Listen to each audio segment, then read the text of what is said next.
we did have a physical petition which raised over 1,000 signatures, and we have met with a member of Parliament who's going to help us to look at the best way of going to Parliament with that, because as I said, we definitely, to make this work, we need the support of Parliament. And as I said, we have a number of parliamentarians who support it, but we need the support of the whole Parliament. I also want to mention something I didn't realize until recently. Graeme Hall is what they call a Ramsar site. It's a special designation which they give for natural heritage.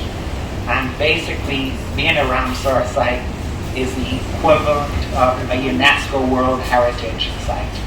So we actually have something next door which is very, very special. And I don't think the majority of people in Barbados realize how special it is.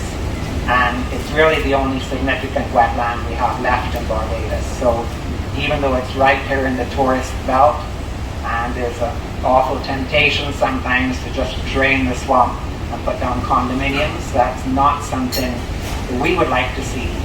And from speaking to a number of ordinary Barbadians, that is not something I've heard anyone want to happen.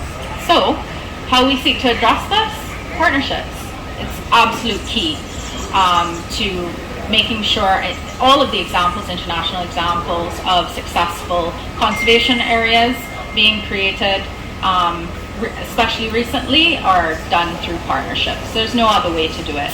You know, we have so many stakeholders, residents that live in the area, communities of wildlife.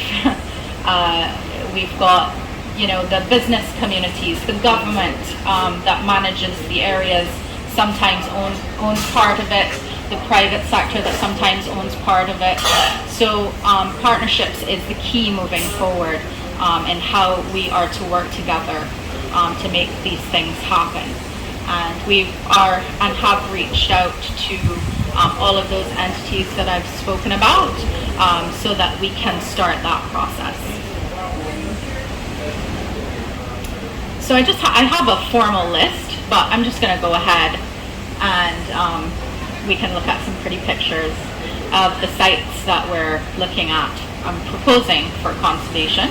But again, this list is extensive and it goes way beyond these pictures that I've chosen today.